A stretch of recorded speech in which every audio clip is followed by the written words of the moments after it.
अस्सलाम वालेकुम जी। हम कर रहे थे चैप्टर वेव्स। तो आज की इस वीडियो में हम जो टॉपिक करेंगे वो है Doppler effect and its application. तो स्टार्ट करते हैं। क्वेश्चन नंबर 1 है change in frequency due to Doppler effect does not depend upon. तो डॉपलर इफ़ेक्ट का जो जनरल फार्मूला है वो ये यहाँ पर मेंशन है। वी किस चीज़ पर डिपेंड करता है, वो वेलोसिटी के ऑफ सोर्स के ऊपर भी डिपेंड करता है, वेलोसिटी ऑफ ऑब्जर्वर के ऊपर भी डिपेंड करता है और फ्रीक्वेंसी के ऊपर भी डिपेंड करता है, डिस्टेंस पे डिपेंड नहीं करता। Option C. Next question, which waves exhibit Doppler effect. तो आपकी मैकेनिकल वेव्स और इलेक्ट्रोमैग्नेटिक वेव्स जो हैं वो डॉपलर इफेक्ट शो करती हैं। तो ऑप्शन होगा all of these. Next question, if the listener and source of sound moves along the same direction with the same speed, then ratio of frequency of listener to the frequency of source तो क्या होगी वो equal to 1। ठीक है, इसको आप जो है फाइंड भी कर सकते हैं। तो आंसर आ जाएगा 1। जब दोनों सेम डायरेक्शन में मूव कर रहे हैं सेम स्पीड से तो फ्रीक्वेंसी भी क्या होगी, same. Next question, a star emitting radiation at a wavelength of 5000 angstrom is approaching Earth with velocity of 1.5 multiplied 10 raised power 6 meter per second. The change in wavelength of radiation as received on the Earth। ठीक है, तो formula क्या है हमारे पास wavelength का, V/F। ठीक है, V/F। तो आप यहाँ पर जो है पहले फ्रीक्वेंसी फाइंड करेंगे क्योंकि आपको फ्रीक्वेंसी गिवन नहीं है, आपको जस्ट जो है वेलोसिटी गिवन है, आपको फ्रीक्वेंसी गिवन नहीं है। तो आप जो है वेलोसिटी फ्रीक्वेंसी कैसे मालूम कर लेंगे, frequency V = F theta F lambda. ठीक है, वहाँ से अब F = C/λ। ठीक है, यहाँ पर क्योंकि लाइट की बात हो रही है तो यहाँ पर हम लाइट की जो है स्पीड पुट करेंगे। ठीक है, C की जगह। तो फ्रीक्वेंसी फाइंड करके आप λ = V/F से जो है आप वेवलेंथ फाइंड कर लेंगे। ठीक। Next question, which of the following best describes the effect of Doppler shift on the appearance of star moving toward earth. तो जब स्टार टूवर्ड अर्थ मूव करें तो उनकी क्या होती है, फ्रीक्वेंसी जो है हमारे पास ज़्यादा। ठीक है, फ्रीक्वेंसी ज़्यादा तो और वेवलेंथ कम। अब क्योंकि ब्लू लाइट की फ्रीक्वेंसी ज़्यादा होती है तो स्पेक्ट्रम कौन सा शो होगा, ब्लू। ठीक है, और जब अवे फ्रॉम अर्थ हो तो लोअर फ्रीक्वेंसी स्पेक्ट्रम होगा, वो कौन सा होगा, रेड। ठीक है। Next question, which type of waves are used in sonar technique. तो सोनार टेक्निक में कौन सी वेव्स यूज होती हैं, अल्ट्रासोनिक वेव्स। और ये टेक्निक डॉपलर इफेक्ट की बेस पर जो है काम करती है। ठीक है। Next question, which type of waves are used in radar speed trap. तो इसमें कौन सी वेव होती है, माइक्रोवेव, और ये भी हमारे पास डॉपलर इफेक्ट के फिनोमेना पे काम करता है। Next question, Doppler shift can be defined as number of waves that are compressed in 1 second. तो ये क्वेश्चन को ज़रा गौर करें। डॉपलर शिफ्ट, पहले तो ये देखें, आपको पता होना चाहिए डॉपलर शिफ्ट होती किस वजह से है। Doppler shift is due to motion of source, not due to motion of observer. जब सोर्स की मोशन होगी तभी डॉपलर शिफ्ट होगी। ठीक है, तो ऑप्शन सी और डी तो गलत हो गए। ठीक है, अब बचे ऑप्शन ए एंड बी। अब सोर्स टूवर्ड ऑब्जर्वर भी हो सकता है और source away from the observer भी हो सकता है। तो अब आंसर कौन सा होगा। अब देखिए क्वेश्चन में वो कह रहा है number of waves that are compressed in 1 second. ठीक है, अब जब एक सपोज करें एक जो है हमारे पास साउंड सोर्स है जो कि हमारे पास कार। ठीक है, अब कार आपकी तरफ आ रही है। ठीक है, तो जब साउंड वेव्स जो आ रही होंगी वो क्या होंगी, कंप्रेस होना स्टार्ट हो जाएंगी। ठीक है, जैसे जैसे वो आपके करीब आती जाएगी साउंड वेव जो है कंप्रेस होना स्टार्ट हो जाएंगी। तो आपको फ्रीक्वेंसी क्या सुनाई देगी, ज़्यादा। आपके करीब आ रही है गाड़ी। ठीक है, तो पिच मतलब ज़्यादा होगी, आपको ज़्यादा फ्रीक्वेंसी हायर पिच की जो है साउंड सुनाई देगा जब टूवर्ड जो है सोर्स आपके पास आपकी तरफ आ रहा होगा, क्योंकि जो वेव्स होती हैं वो कंप्रेस होना स्टार्ट हो जाती हैं। ठीक है, तो यहाँ पर भी क्वेश्चन भी यही है कि the number of waves that are compressed in 1 second when source moves toward you या ऑब्जर्वर। ठीक है, या हम ऐसे कह सकते थे अगर कंप्रेस का लफ्ज़ ना होता तो फिर जो है हमारे पास हम अपना कह सकते थे कि टूवर्ड ऑब्जर्वर या अवे फ्रॉम ऑब्जर्वर। तो यह बेसिकली ये है भी बुक की लाइन, पंजाब टेक्स्ट बुक की। source moves toward observer, then the number of wave compressed in 1 second will be called as Doppler shift. ठीक है, पहली बात डॉपलर शिफ्ट सोर्स की मूवमेंट से होगा.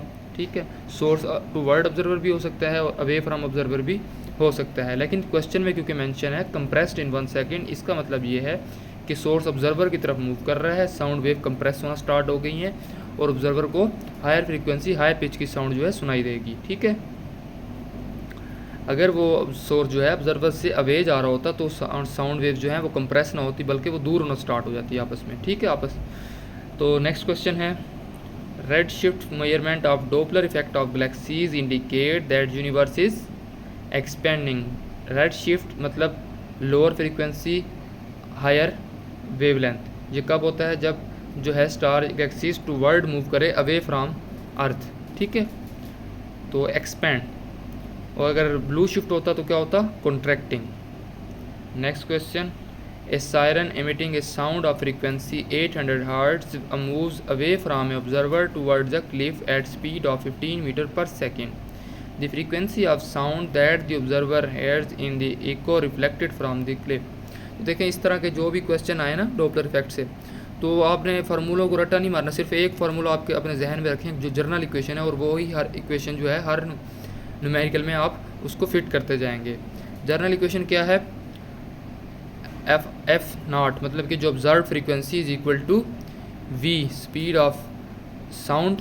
ठीक है, स्पीड ऑफ जो है आपकी साउंड होती है स्पीड की साउंड की 330 plus minus u not. You not मतलब किसको जाहिर कर रहा है? ये ऑब्जर्वर की स्पीड को, डिवाइडेड बाय वी दोबारा speed of sound 330 plus minus u S. ये किसको इंडिकेट कर रहा है? स्पीड ऑफ सोर्स को मल्टीप्लाई एक्चुअल फ्रीक्वेंसी एफ.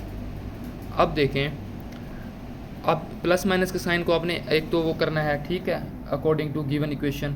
ठीक है, दूसरा देखना है कि ऑब्जर्वर रेस्ट पर है कि या सोर्स रेस्ट पे है. तो उसने कहा है siren emitting A sound of frequency moves away from observer, मतलब कि ऑब्जर्वर रेस्ट पर है और जो सोर्स है वो उससे अवे जा रहा है. ठीक है, तो इसका मतलब ये हुआ कि अगर ऑब्जर्वर रेस्ट पर है तो हम पुट कर देंगे यू ओ, मतलब ऑब्जर्वर की जो वेलोसिटी थी वो ज़ीरो, क्योंकि ऑब्जर्वर तो रेस्ट पे है. ठीक है, जब यू ओ ज़ीरो पुट कर देंगे तो इक्वेशन क्या बच जाएगी?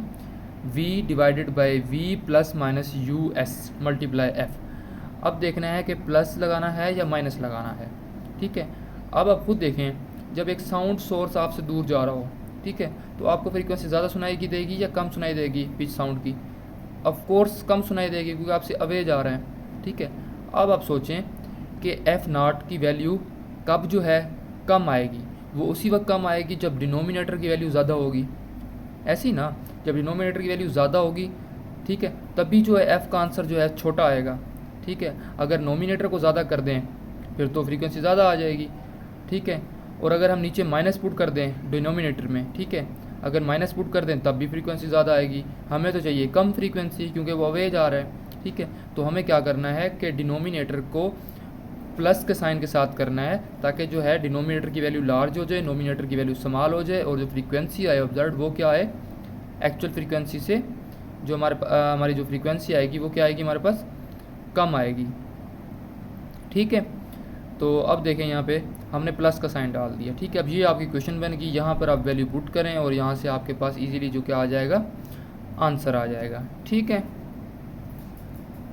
Next question, if a person moves away from stationary source of sound with speed half of the speed of sound, then frequency of sound waves heard by a person will be. अब देखें उसने फिर वही, पहले आप एक general equation लिख लें. Observe frequency is equal to speed of sound plus minus speed of observer divided by speed of sound plus minus speed of source multiply frequency. ठीक है, अब उसने कहा है कि जो सोर्स है आपका वो रेस्ट पर है, तो आप यू एस क्या कर देंगे? ज़ीरो, क्योंकि सोर्स रेस्ट पर है. तो इक्वेशन बच जाएगी v plus minus u naught divided by v multiply f. ठीक है, अब आपने देखना है कि v माइनस यू ओ करें या v प्लस यू ओ करें. ठीक है, अब देखें पर्सन जो है अवे जा रहा है स्टेशनरी सोर्स से. ठीक है, जब अवे जा रहा है तो जाहिर है कि जो फ्रीक्वेंसी होगी वो क्या हो जाएगी? कम सुनाई देगी. ठीक है, फ्रीक्वेंसी पिच होगी कम सुनाई देगी. अब कम फ्रीक्वेंसी कब आएगी? जब ऊपर जो है नोमिनेटर में वैल्यू छोटी हो और डिनोमिनेटर में वैल्यू बड़ी हो, ठीक है। अब नोमिनेटर में वैल्यू तभी छोटी आएगी जब आप माइनस का साइन डालेंगे, तभी छोटी वैल्यू आएगी ना। अगर आप प्लस डाल देंगे वो तो वैल्यू लार्ज हो जाएगी, तो ऊपर नोमिनेटर में माइनस का साइन डाल देंगे और डिवाइडेड बाय वी आपके पास है, तो यहाँ पर आप वैल्यूज पुट करेंगे और तो आपके पास क्या आ जाएगा, आराम से जो है सीधा सीधा आंसर आ जाएगा, ठीक है। Next, Doppler shift is due to motion of source, not due to motion of observer, it is due to motion of source. Next question, if a star is moving towards earth with speed v then doppler shift is maximum for, तो Doppler shift का formula क्या है, delta lambda is equal to speed of source divided by actual frequency, ठीक है। मतलब कि वो source पे डिपेंड कर रहा है और फ्रीक्वेंसी पे। अब जो आपको गिवन ऑप्शन है वो सारे किस में दिए गए हुए हैं, फ्रीक्वेंसी, बेसिकली फ्रीक्वेंसी रिलेटेड हैं, ठीक है। अब देखें कि डॉपलर शिफ्ट जो होगी वो मैक्सिमम किस लाइट के लिए होगी, जिसकी फ्रीक्वेंसी सबसे कम होगी, क्योंकि इन्वर्स रिलेशन है। अब आप देखें कि गिवन ऑप्शन में इंफ्रारेड ऐसी लाइट है जिसकी फ्रीक्वेंसी बाकी ऑप्शन से सबसे कम है, तो उसकी फ्रीक्वेंसी सबसे कम है, तो इसलिए डॉपलर शिफ्ट क्या हो जाएगी इसके लिए, मैक्सिमम, ठीक है।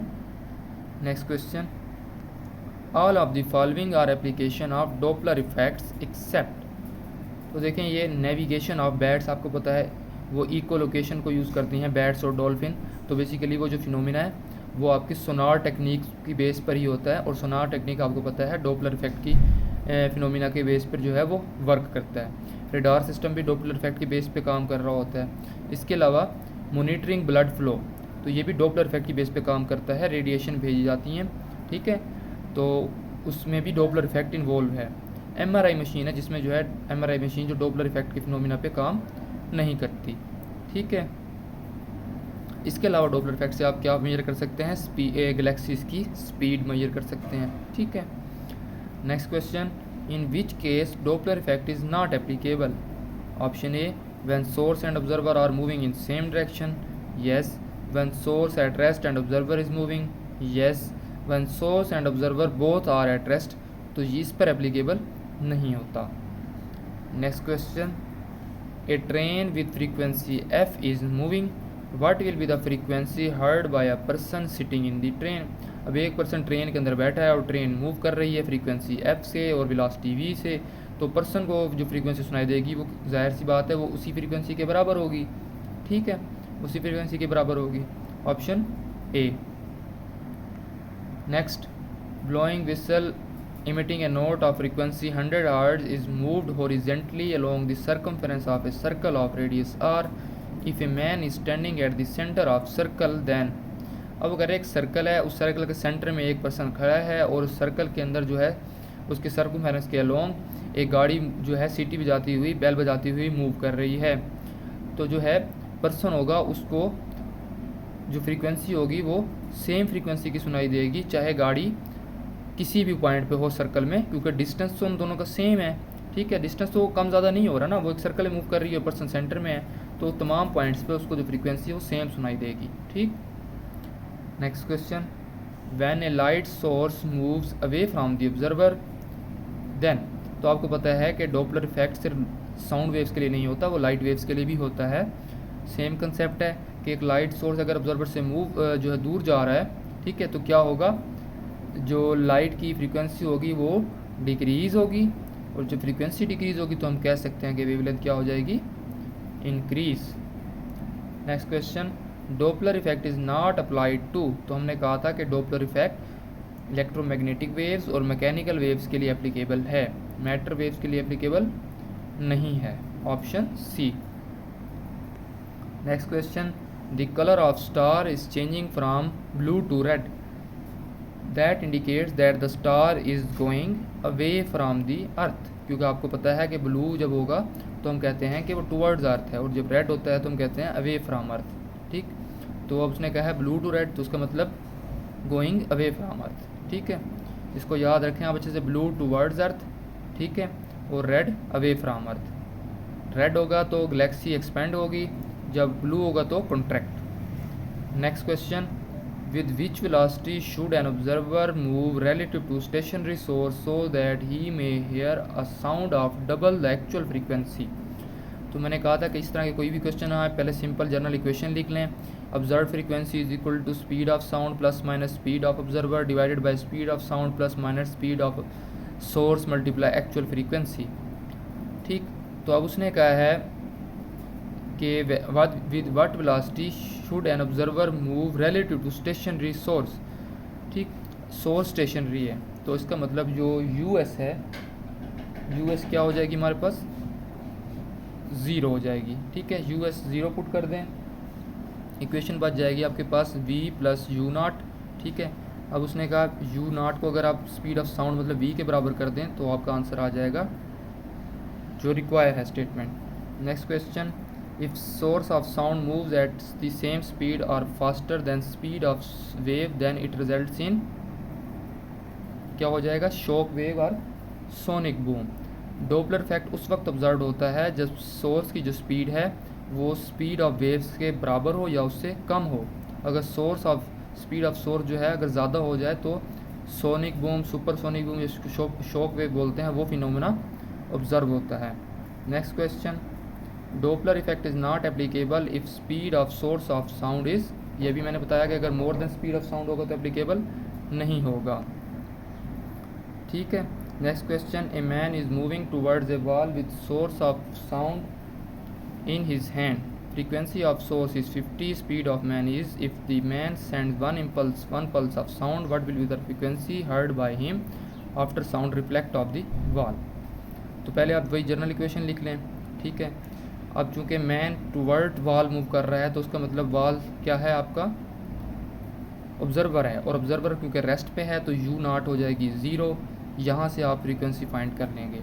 ठीक है, ये फ्रीक्वेंसी वो होगी जो वॉल को हर्ड बाय दी वॉल। अब वॉल जो है आपका एज ए सोर्स मूव करेगा।